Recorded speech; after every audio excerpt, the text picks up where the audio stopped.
Boa noite, meus irmãos, graça e paz. Meu nome é seminarista Lucas, eu fui convidado pelo Tiago para estar conduzindo o início do nosso culto e é uma honra estar aqui com vocês da igreja de Iracemápolis. Vamos começar fazendo uma oração, meus irmãos. Feche seus olhos, abaixe sua cabeça, vamos falar com o nosso Deus. Senhor Deus, Pai amado, Todo-Poderoso, Pai, te agradecemos, Deus, por mais esse dia, Pai, te agradecemos por mais uma oportunidade de estarmos na Tua presença, Deus. Cuida desse momento que teremos aqui agora, cada um de nós, em nossos próprios lares, que esse momento, Deus, possa ser um momento de edificação e um culto na Tua presença, Pai. Não permita, Deus, que nada tire a nossa atenção. Sabemos que nesse momento, cada um de nós, em nossos lares, muitas coisas podem tentar nos tirar a atenção do que realmente importa, Deus, que é a Tua presença, a Tua palavra sendo exposta. Fica conosco aqui nesse momento, Deus, e transforma as nossas vidas através desse culto. Em nome do Senhor Jesus, que eu faço essa oração, com o perdão dos nossos pecados. Amém. Amém, meus irmãos. Vamos fazer a leitura de um texto que se encontra no Evangelho de Mateus. Abra sua Bíblia em Mateus, capítulo 21. Nós leremos do versículo 1 até o versículo 11.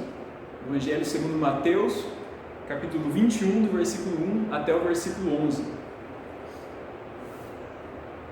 Diz assim a palavra do Senhor: Quando se aproximaram de Jerusalém e chegaram a Betfagé, ao Monte das Oliveiras, enviou Jesus 2 discípulos, dizendo-lhes: Ide à aldeia que aí está diante de vós, e logo achareis presa uma jumenta, e com ela um jumentinho. Desprendei-a e trazei-nos. E, se alguém vos disser alguma coisa, respondei-lhe que o Senhor precisa deles, e logo os enviará. Ora, isso aconteceu para se cumprir o que foi dito por intermédio do profeta: Dizei à filha de Sião: Eis aí te vem o teu rei, humilde, montado em um jumento, num jumentinho, cria de animal de carga. Indo os discípulos, e tendo feito com Jesus, como Jesus lhe ordenara, trouxeram a jumenta e o jumentinho. Então puseram em cima deles as suas vestes, e sobre elas Jesus montou. E a maior parte da multidão estendeu as suas vestes pelo caminho, e outros cortavam ramos de árvores, espalhando-os pela estrada. E as multidões, tanto as que o precediam como as que o seguiam, clamavam: Hosana ao filho de Davi, bendito o que vem em nome do Senhor, Hosana nas maiores alturas. E entrando ele em Jerusalém, toda a cidade se alvoroçou, e perguntavam: Quem é este? E as multidões clamavam: Este é o profeta Jesus de Nazaré, da Galileia. Meus irmãos, aqui o texto relata o início, da chegada de Jesus em Jerusalém. E a gente pode perceber aqui no versículo 9, que mesmo Jesus chegando de maneira humilde, como a profecia já havia dito, chegando num animal simples, que não era nenhum cavalo de raça ou uma grande carruagem, mas um jumentinho, como o texto, como a gente acabou de ler aqui nos diz, a multidão estava alvoroçada, estava de fato esperançosa por essa chegada do Messias. E o versículo 9 nos diz que todas as multidões, que todas as pessoas que ali estavam, o seguiam e clamavam: Hosana ao filho de Davi. Como tem sido nesse momento o teu coração em relação a Jesus? Será que nosso coração tem de fato estado sedento por Cristo, sedento pelo que Jesus faz nas nossas vidas? Aqui o texto nos mostra pessoas se prostrando a esse rei, o rei dos reis, que chega então ao encontro dessa multidão. Vamos fazer mais uma oração nesse momento, uma oração de adoração ao nosso Deus.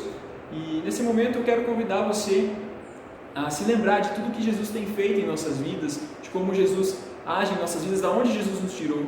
Feche seus olhos e tente se lembrar nesse momento tudo que Cristo fez em nossas vidas, e vamos ter um momento de oração nesse momento em relação a isso. Vamos orar. Senhor Deus, nesse momento, Pai, estamos aqui na Tua presença, Pai, para Te agradecer, Deus. Te agradecer pelo Teu cuidado, Te agradecer pela Tua ação em nossas vidas, Pai. Que o nosso coração possa ser de fato grato, Deus, por tudo que o Senhor tem feito por nós e através de nós, Deus. Deus, nesse momento, gostamos de olhar, Deus, para tudo que o Senhor fez, e até mesmo aquelas coisas, Pai, que nós não conseguimos perceber muitas vezes, Deus. Sabemos, Deus, que o Seu cuidado por nós é diário, Deus. Os momentos que temos vividos não têm sido fáceis, Deus. Sabemos que à nossa volta muitas pessoas têm ficado doentes, muitas pessoas têm até mesmo nos deixado, mas sabemos, Deus, que mesmo nesses momentos o Senhor não perdeu o controle da situação e o Senhor tem nos protegido em meio a tudo isso. Te agradecemos por isso, Deus, te agradecemos pelo teu cuidado diário, porque o Senhor não nos deixa faltar o que de fato é necessário. E te agradecemos, Deus, acima de tudo, Deus, porque o Senhor enviou o seu Filho, Deus, para morrer no nosso lugar. Obrigado, Jesus, obrigado, meu Pai, porque de fato sem isso jamais poderíamos ter um momento como esse que temos aqui agora, de estar na tua presença e de ouvir mais de ti. Em nome do Senhor Jesus, fazemos essa oração. Perdão os nossos pecados. Amém. Amém, meus irmãos. Eu quero ler com vocês mais um texto ainda, um texto que está agora no Evangelho de João, capítulo 1, no versículo 29. Evangelho de João, capítulo 1, no versículo 29. Diz assim: No dia seguinte, viu João a Jesus que vinha para ele e disse: Eis o Cordeiro de Deus que tira o pecado do mundo. Meus irmãos, nós sabemos que, como acabamos de orar, sem Jesus ter vindo ao nosso encontro, seria impossível que tivéssemos um momento como esse como estamos tendo agora. Graças ao sacrifício de Jesus, que mesmo pecadores, mesmo pessoas sendo que somos falhas e que tropeçamos muitas vezes, temos o direito de se achegar até Deus, temos o direito de se achegar à presença de Deus, porque temos um advogado, e esse advogado é Cristo. Temos alguém que nos santifica e temos alguém que nos torna aptos a estarem na presença de Deus.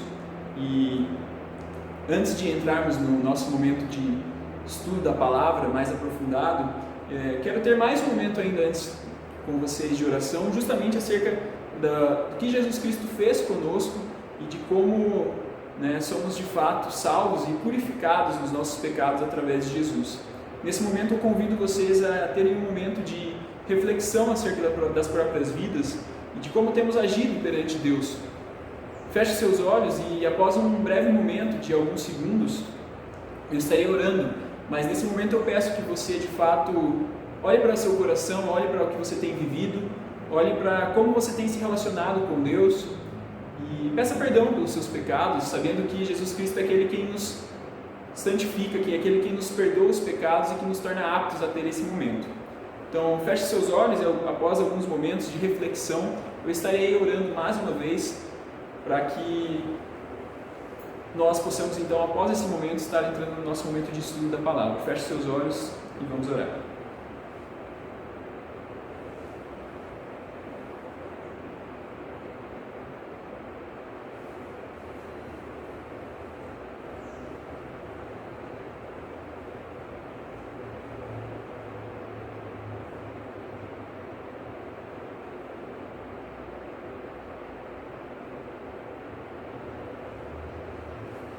Senhor Deus, Pai amado, Todo-Poderoso, continuamos aqui nesse momento, Deus, na Tua presença, falando contigo, Deus, e nesse momento em especial, Pai, gostaríamos de vir aqui, Deus, pedindo perdão pelos nossos pecados, Deus. Sabemos, Deus, que ainda fazemos coisas, Deus, que não vão de encontro com o que o Senhor tem para nós, Deus. Sabemos que muitas vezes acabamos tropeçando em meio aos nossos caminhos, Pai. E sabemos, Pai, que da mesma maneira como nós falhamos muitas vezes, em todas elas, Pai, o Senhor está lá para nos receber novamente e para nos purificar de nossos pecados, Pai. Sabemos, Deus, que se de fato podemos se achegar à Tua presença, mesmo pecadores, mesmo falhos, Deus, é por causa de Cristo, Pai. E nesse momento em especial, viemos, Deus, aqui pedir perdão, Deus, por cada um dos nossos pecados, sabendo que em Cristo, Pai, somos perdoados. Sabemos que através do que Cristo fez, Pai, o Senhor nos limpa, Deus, e nos torna alvo como a neve, Deus. Pai, muito obrigado por isso, Deus, pois sabemos que não somos merecedores. E em nome de Jesus é que fazemos essa oração, entregando as nossas vidas a Ti. Com perdão dos nossos pecados, é assim que oramos. Amém. Amém, meus irmãos. Agora, nesse momento, então, vamos dar início ao nosso estudo mais aprofundado da Palavra de Deus. E eu quero, então, convidar aqui o seminarista Tiago, que estará conduzindo os irmãos a esse momento de estudo. Boa noite, irmãos, a graça e a paz do nosso Senhor Jesus, amém? Agradeço muito a vida do nosso irmão Lucas, que esteve aqui trazendo a nossa o início do nosso culto, né, começando aqui, apresentando realmente, né, sobre quem é que nós estamos adorando nessa noite, que é o nosso Senhor Jesus Cristo, e é por isso que nós estamos aqui, para louvarmos e adorarmos o nosso Deus. Irmãos, hoje sem dúvida alguma é um dia muito especial para nós, um dia muito especial para nós cristãos, pois hoje nós comemoramos a Páscoa, esse feriado, essa data comemorativa, que realmente é muito importante para nós. É uma data realmente muito, que deve ser muito comemorada por cada um de nós. Mas infelizmente, em muitos lugares a Páscoa, assim como o Natal, tem perdido o seu valor, tem mudado a sua perspectiva. Como o Natal muitas vezes se tornou apenas um comércio, a Páscoa também. Em muitos momentos nós olhamos para a Páscoa e lembramos do quê? Chocolate, aonde nós vamos ganhar ovos de Páscoa, onde nós iremos comemorar dessa forma. E realmente então o sentido da Páscoa tem se mudado dentro do coração de muitas pessoas. E é por isso que nessa noite eu quero te perguntar: o que significa a Páscoa para você? Qual é o verdadeiro sentido dessa palavra Páscoa em seu coração? Você realmente entende e sabe qual o verdadeiro sentido da Páscoa? E é diante disso, irmãos, que eu quero convidá-los para estudarmos um pouco sobre esse feriado que nós temos, o que ele realmente significa e o que ele importa em nossas vidas. E nada melhor do que nós olharmos para a primeira Páscoa, para nós entendermos qual o sentido dela em nossas vidas. Por isso lhe convido a abrir comigo sua Bíblia, no segundo livro da Bíblia, em Êxodo, capítulo 12. Êxodo, capítulo 12, nós estaremos lendo dos versos de 1 até 28, versos de 1 a 28, a palavra do Senhor diz assim: disse o Senhor a Moisés e a Arão na terra do Egito: esse mês será o principal dos meses, será o primeiro mês do ano. Falai a toda a congregação de Israel, dizendo: aos 10 deste mês, cada um tomará para si um cordeiro, segundo a casa dos pais, um cordeiro para cada família. Mas se a família for pequena para um cordeiro, então convidará ele o seu vizinho mais próximo, conforme o número das almas, conforme o que cada um puder comer. Por aí calculareis quantos bastem para o cordeiro. O cordeiro será sem defeito, macho de 1 ano. Podereis tomar um cordeiro ou um cabrito. O guardareis até o 14º dia desse mês. E todo o ajuntamento da congregação de Israel o imolará no crepúsculo da tarde. Tomarão do sangue e o porão em ambas as ombreiras e na verga da porta, nas casas em que o comerem. Naquela noite comerão a carne assada no fogo, com pães asmos e ervas amargas a comerão. Não comereis do animal nada cru, nem cozido em água, porém assado ao fogo, a cabeça, as pernas e a fresura. Nada deixareis dele até pela manhã. O que porém ficar até pela manhã, queimá-lo-eis. Dessa maneira o comereis, lombos cingidos, sandália nos pés e cajado na mão. Comê-lo-eis à pressa, é a Páscoa do Senhor. Porque naquela noite passarei pela terra do Egito, e ferirei na terra do Egito todos os primogênitos, desde os homens até os animais. Executarei juízo sobre todos os deuses do Egito. Eu sou o Senhor. O sangue vos será por sinal na casa em que estiverdes. Quando eu vir o sangue, passarei por vós, e não haverá entre vós praga destruidora, quando eu ferir a terra do Egito. Esse dia vos será por memorial, e o celebrareis como solenidade ao Senhor. Nas vossas gerações o celebrarei por estado perpétuo. 7 dias comerei pão nos asmos. Logo ao primeiro dia tirareis o fermento das vossas casas, pois qualquer que comer coisa levedada, desde o primeiro dia até o 7º dia, essa pessoa será eliminada de Israel. Ao primeiro dia haverá para vós outros santa assembleia. Também ao 7º dia tereis santa assembleia. Nenhuma obra se fará nele, exceto o que diz respeito ao comer. Somente isso podereis fazer. Guardai, pois, a festa dos pães asmos, porque nesse mesmo dia tirei vossas hostes da terra do Egito. Portanto, guardarei esses dias nas vossas gerações por estatuto perpétuo. Desde o dia 14 do primeiro mês até a tarde, comereis pão asmos até a tarde do dia 21 do mesmo mês. Por 7 dias não se ache nenhum fermento nas vossas casas, porque qualquer que comer pão levedado será eliminado da congregação de Israel, tanto peregrino como natural da terra. Nenhuma coisa levedada comereis em todas as vossas habitações, comereis pães asmos. Chamou, pois, Moisés todos os anciões de Israel e lhe disse: escolhei e tomai cordeiros, segundo as vossas famílias, e imolai a Páscoa. Tomai um molho de sopo, molhai no sangue que estiver na bacia, e marcar a verga da porta, e suas ombreiras com o sangue que estiver na bacia. Nenhum de vós saia da porta da sua casa até pela manhã, porque o Senhor passará para ferir os egípcios. Quando vir, porém, o sangue na verga da porta e em ambas as ombreiras, passará o Senhor naquela porta, e não permitirá o destruidor que entre em vossas casas para vos ferir. Guardai, pois, isso por estatuto, para vós e para os vossos filhos, para sempre. E uma vez dentro da terra que o Senhor vos dará, como tem dito, observai esse rito. Quando vossos filhos vos perguntarem: que rito é este? Respondereis: é o sacrifício da Páscoa ao Senhor, que passou por cima da casa dos filhos de Israel no Egito, quando feriu os egípcios e livrou as nossas casas. Então o povo se inclinou e adorou, e foram os filhos de Israel e fizeram isso, como o Senhor ordenara a Moisés e Arão. Assim fizeram. Vamos orar mais uma vez, irmãos? Pai, obrigado pela Tua palavra, Senhor.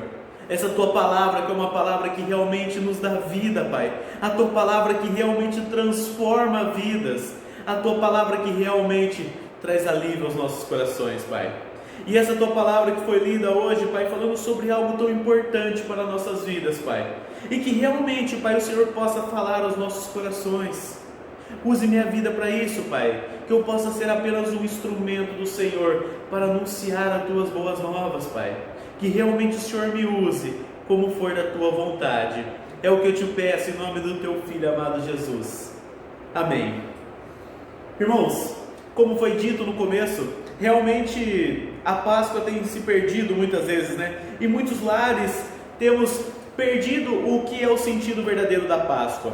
E nós então, lendo esse texto, nós vemos ali aonde tudo isso surgiu, aonde isso começou, qual foi a primeira Páscoa, aonde o Senhor instituiu a Páscoa. Irmãos, é muito bom nós trazermos a ideia e nós entendermos um pouco de como foi e como era o contexto desse texto, qual era realmente o contexto ali que o povo de Israel estava vivendo. Para isso é importante nós lembrarmos, quando Deus, em Gênesis 12 ainda, chama Abraão, quando Ele chama Abraão para ser o seu povo.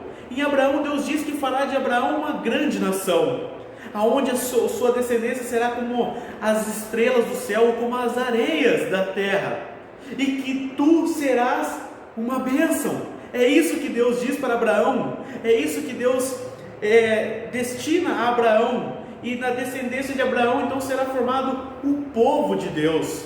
E Deus chama então Abraão e a sua descendência para fazer parte do seu povo.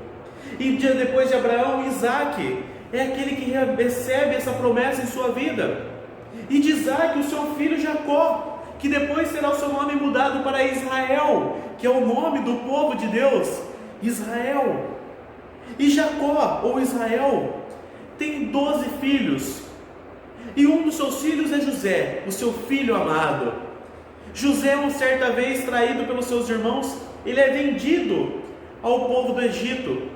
Ele acaba sendo vendido para o povo do Egito, aonde várias coisas acontecem na vida de José ali no Egito. José passa por coisas terríveis ali, mas é interessante quando nós lemos a história de José, que em todo momento a palavra de Deus diz assim: e o Senhor era com José, o Senhor era com ele.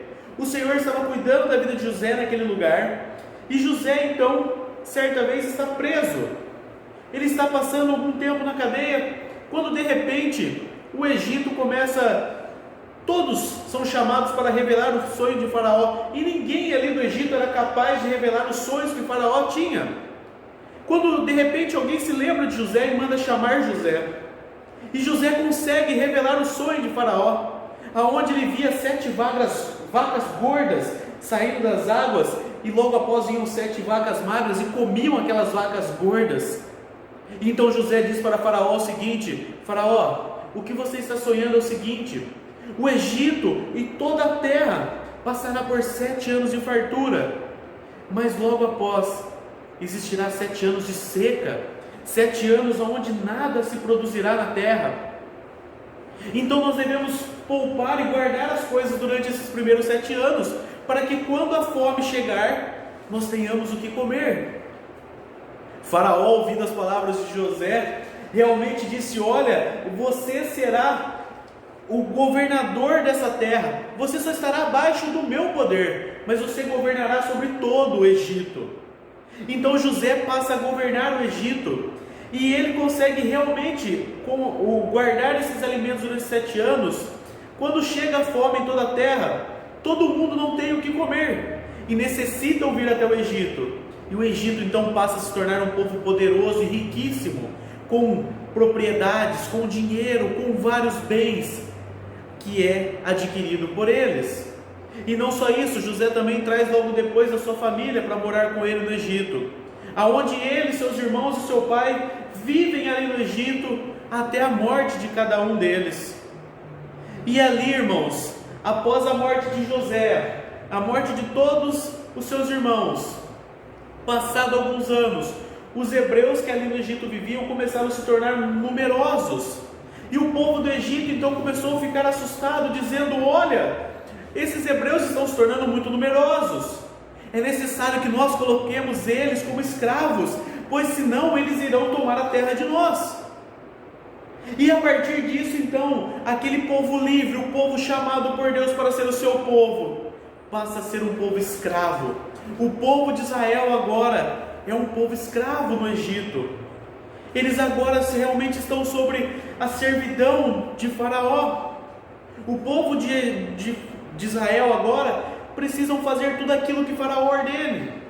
Começam a construir coisas para o Faraó. Começam a fazer as tarefas que ele ordena. Tudo aquilo que é exigido eles passam a ter que fazer, porque eles são escravos agora. Irmãos, essa escravidão dura em torno de 200 anos. Então nesse texto que nós estamos lendo agora, todos aqueles que estão ali, todos aqueles hebreus que estão ali, já haviam nascido como escravos. Todos os que ali estavam já haviam vindo seus pais, e agora eles, nascidos como escravos, e os seus filhos também, nascidos como escravos. Toda aquela geração, todas aquelas pessoas que ali estavam, eram escravos desde a sua nascença. Eles não sabiam o que eram viver como pessoas livres, pois eles nasceram escravos e viveram uma vida toda de escravidão. Irmãos, esse realmente é o contexto, isso é o que realmente está por trás desse texto que nós lemos. Aquele povo que nós estamos vendo aqui é um povo escravo do Egito. O povo de Israel é um povo escravo nesse momento, um povo que realmente nasceu em escravidão. E irmãos, quando nós olhamos para a escravidão, qualquer escravidão que seja, ela sempre tem uma característica. A escravidão, ela sempre tira algo daquele que é escravizado, que é a sua liberdade. Todo escravo, ele não tem mais direito a escolhas, não tem mais direito de escolher aonde quer ir, aonde não quer ir. Um escravo, ele está sempre sujeito à escravidão daquele que toma conta da sua vida, do seu Senhor. E como acontecia com Israel sobre o poderio do Egito, eu e você também, irmãos, somos escravos desde a nossa nascença. Nós não somos escravos de um povo como o Egito, não somos escravos de um povo que nos governa. Nós somos escravos de algo chamado pecado. O pecado que aconteceu com Adão e Eva, que é passado de geração em geração, ao qual nós, desde a nossa nascença, nascemos em pecado. Em pecado nos concede nossas mães. Nós nascemos como pecadores. Somos pecadores de nascença. E aí você pode me dizer assim: não, Tiago, mas eu realmente não sou, o pecado não faz nada na minha vida. Mas aí quando nós lemos o que o apóstolo Paulo nos diz, que ele diz: olha, o bem que eu quero, esse eu não faço, mas o mal que eu não quero, esse persegue os meus passos, eu faço esse mal que eu não quero. Irmãos, quanto que isso não é real na minha vida e na sua? Quantas vezes eu e você, irmãos, não olhamos para as coisas que acontecem em nossas vidas, aonde nós sabemos que aquilo não é bom, mas acabamos fazendo coisas horríveis? Quantas vezes não falamos palavras duras para os nossos pais, para nossos filhos? Quantas vezes não fazemos coisas ruins para nossos amigos? Coisas que nós sabemos que é ruim, mas em determinado momento nós fazemos aquilo. Por que disso? Porque o pecado habita dentro de nós, irmãos. O pecado mora dentro de nós.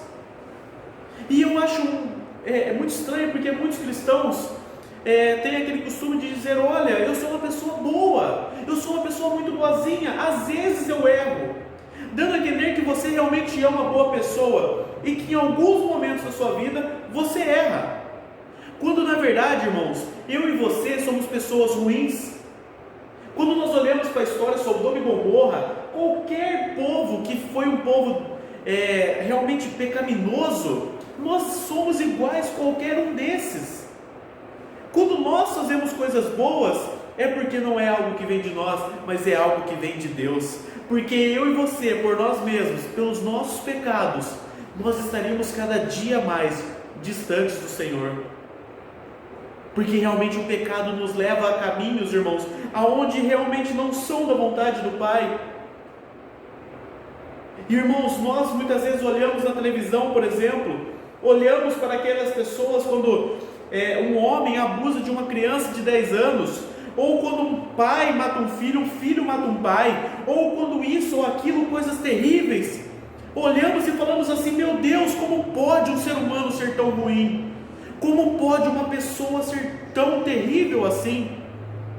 Irmãos, aquela pessoa, ela não é tão terrível assim, mas sim o pecado que habita dentro dela. Aquela pessoa, assim como eu e você, é criada à imagem e semelhança de Cristo, mas o que faz aquela pessoa pecar é a mesma coisa que faz eu e você errarmos, que é o pecado que habita dentro de nós.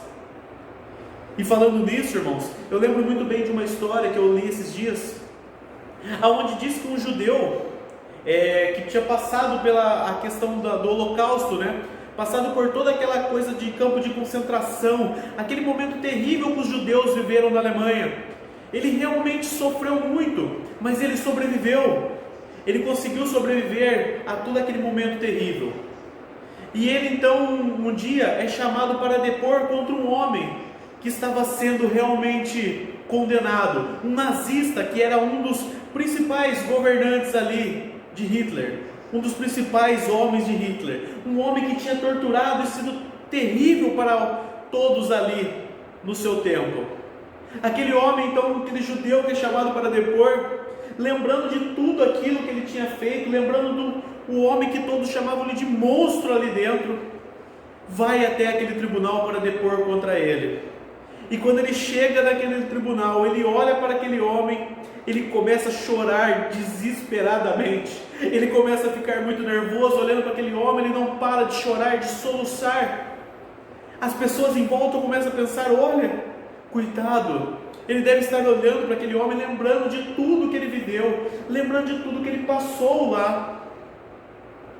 Mas quando perguntam para ele, ele diz o seguinte: olha, eu comecei a chorar quando eu vi aquele homem, pois quando eu olhei para ele, o que eu vi naquele tribunal não era um monstro, mas era um homem igual eu. Aquele homem que eu estava vendo não era um monstro, mas era um homem.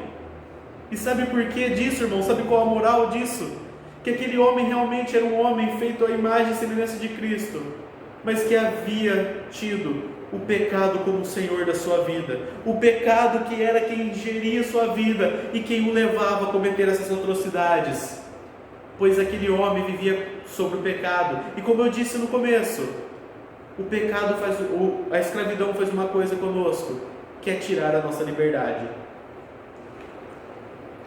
Irmãos, diante de tantos esses relatos, de tantas essas coisas que eu estou falando aqui, a situação, a história parece perdida, parece uma história muito triste, uma história difícil, uma história realmente sem um final feliz.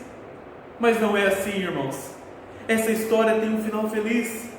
Quando nós olhamos esse texto que nós acabamos de ler, o que nós vemos ali é Deus libertando o seu povo dessa escravidão que eles estavam vivendo. O povo de Israel estava vivendo aquela escravidão. Realmente por anos e anos o povo sofreu a escravidão do Egito. Mas o Senhor então decide chamar um homem, chama Moisés para ser o seu representante entre o povo. E ele diz para Moisés o seguinte: Moisés, eu quero libertar esse povo para que ele saia do Egito e me adore como o seu Deus, pois eu serei o seu Deus e eles serão o meu povo. Irmãos, ali Deus então resgata o seu povo. Ali Deus então passa realmente a levar o seu povo à liberdade. Mas entre Deus e a liberdade do povo ali existia algo, uma barreira no meio, que se chamava Faraó, que era alguém que impedia o povo de sair para ser livre. Faraó não queria perder os hebreus, pois eles eram seus escravos.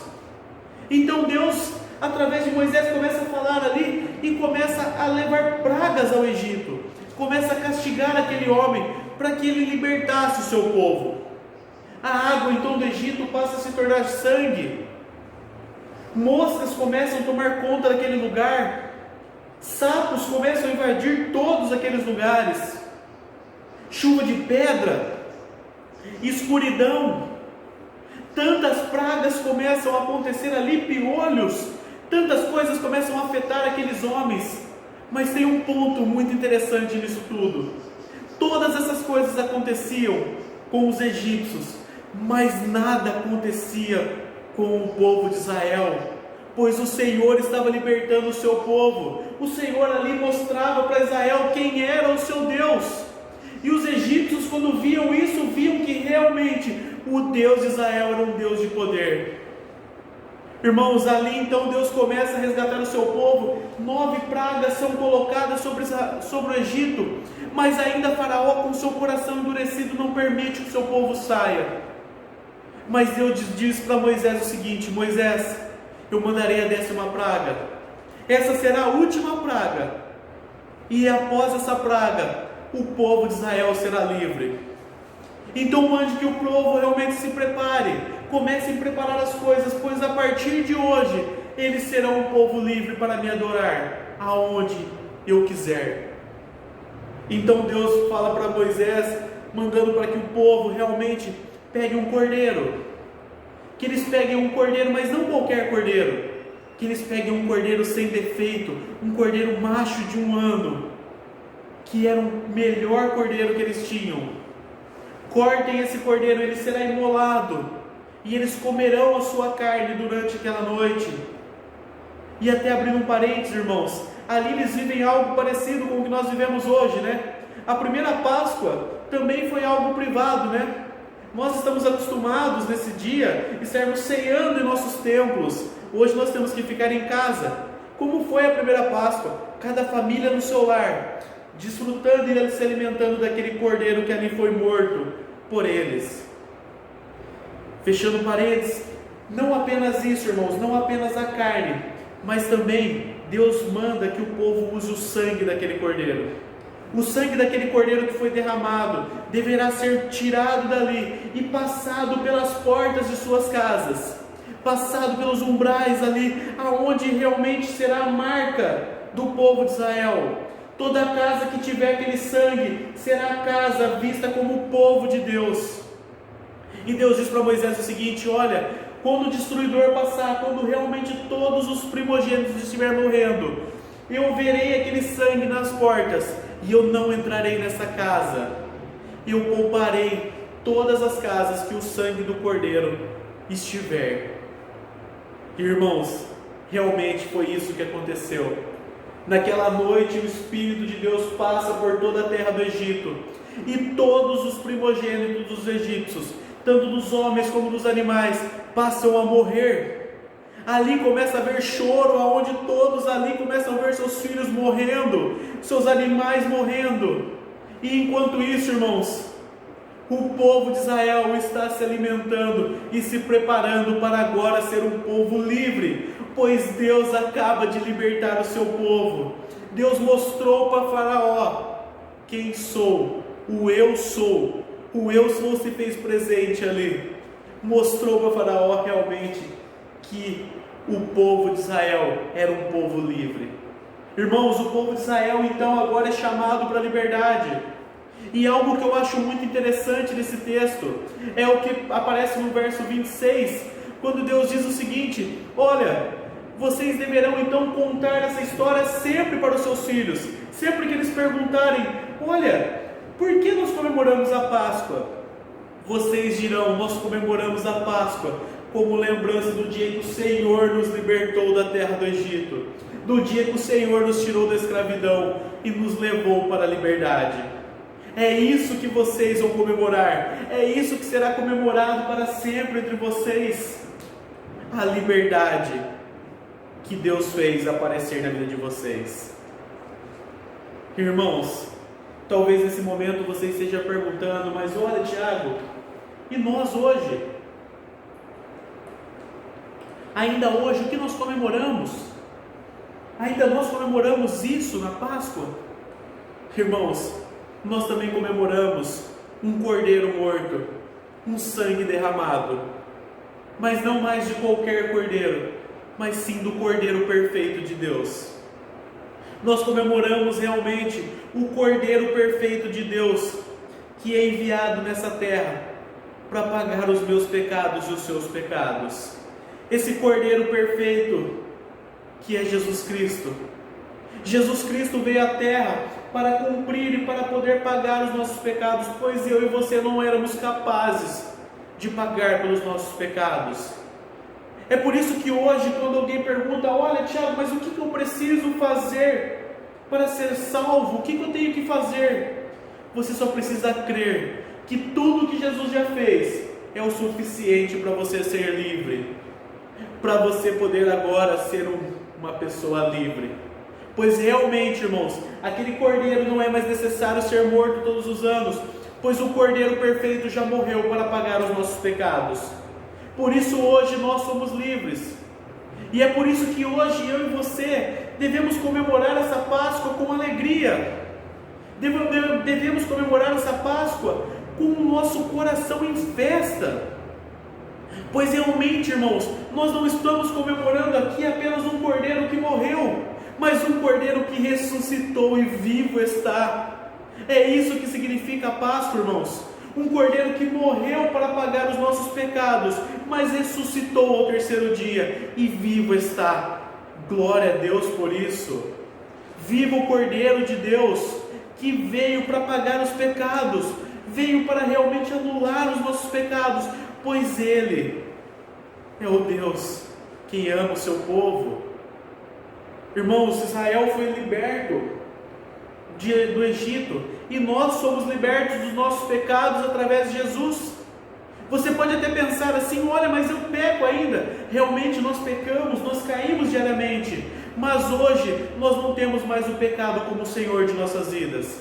Hoje quem é o Senhor das nossas vidas é Jesus Cristo de Nazaré. Esse é o Senhor de nossas vidas, não mais o pecado. O pecado não mais agora governa e decide o que nós devemos ou não fazer, mas sim Jesus Cristo. Irmãos, por isso hoje nós devemos contar essa história.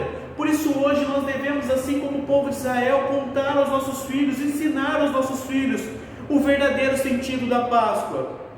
Mostrar que aqueles ovos são apenas ovos de chocolate, mas que não representam em nada a Páscoa, pois o que representa a verdadeira Páscoa de Deus é o Cordeiro que morreu por nós, mas ressuscitou.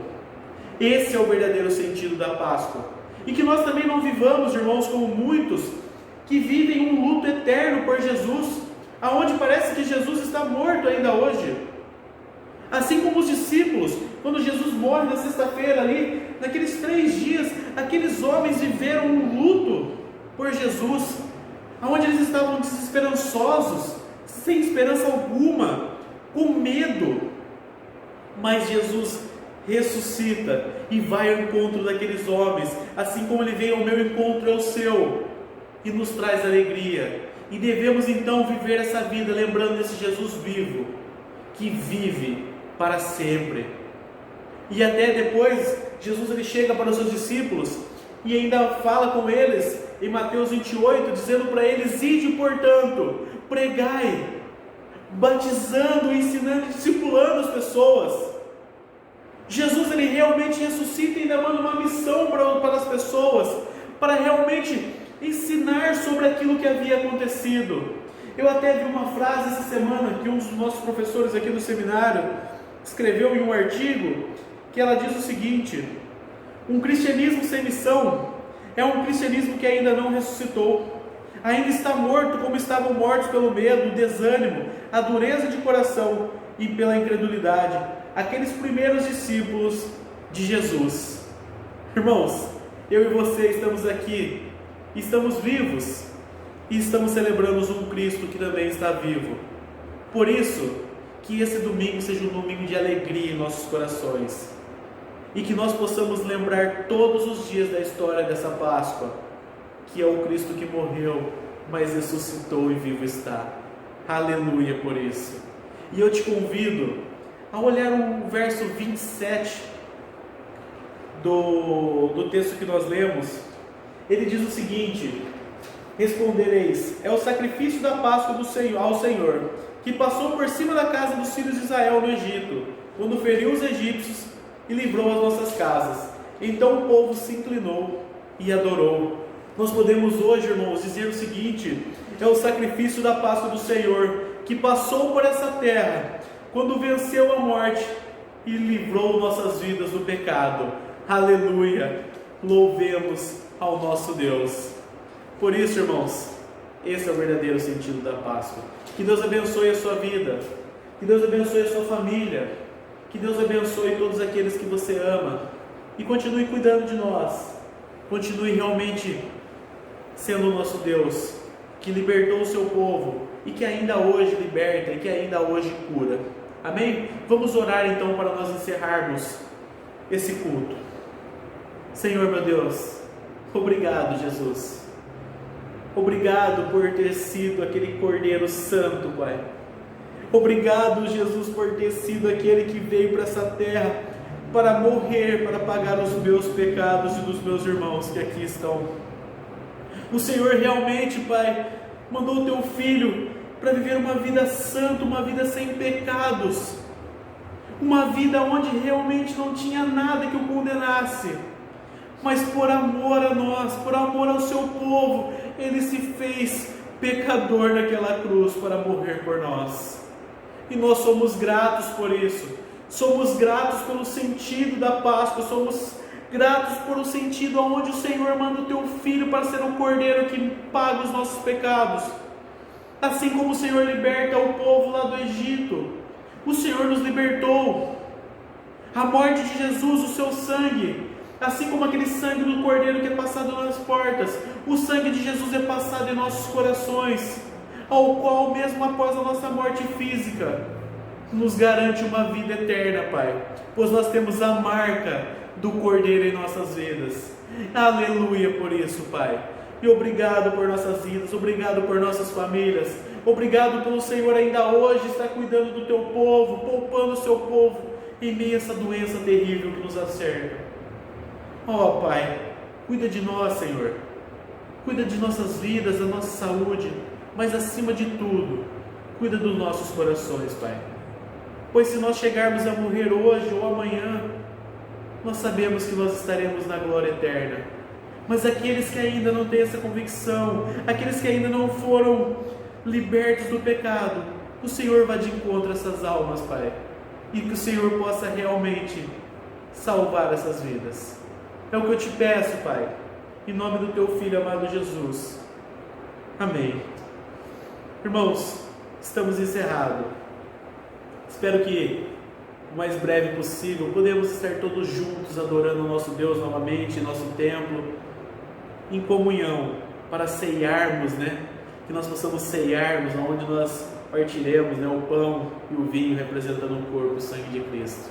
Amém? Que Deus te abençoe. Uma boa semana para todos.